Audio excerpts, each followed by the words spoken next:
the simple truth of the matter is, if you are a man and you are abusing your wife, your girlfriend, your partner, your missus, whatever, if you are a man and you physically touch her aggressively and violently, you're not being a man. That's just simple as that. The two most simplest principle that a man should abide by when he's in a relationship is to protect and to provide. And if you're not physically, mentally, emotionally protecting your wife or your girlfriend, you might as well be with another man. That's the simple truth of the matter. You can't justify it. There is no excuse. You as a man is physically and biologically built different from a female.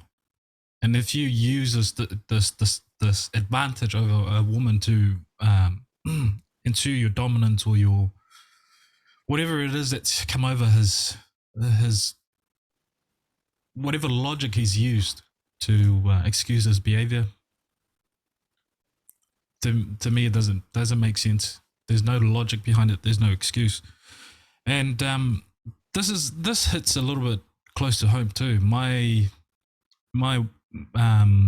wife, her previous relationship where we have our oldest son, she experienced domestic violence through that, to the point where her ex-husband stood in front of our oldest boy and basically screamed at his face that he was an accident, after beating the shit out of it.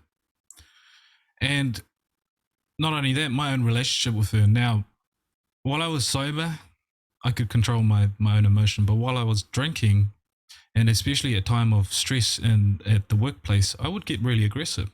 I would have never touched her, but I would get really aggressive in the sense I would slam the door, punch the wall, whatever. It's a big part of the reason why I quit drinking altogether. Because I cannot claim to myself that I'm a man and I will provide and protect for my family, and I'm allowing alcohol to twist my personality, my being, the way that I behave into the complete opposite of what I claim to be. So if I'm a man of my word, I have to eliminate the excuse. Whatever is providing the environment for me to be that person, that to me is a simple enough decision to make. But in terms of why do women attract, choose, and stay in toxic relationship? I'm not a woman. I've never been in one, so I can't really say for certain. And as a man who logically think and process the world around me, I can never relate, because majority of women that I've come to know and read literature on mostly think emotionally.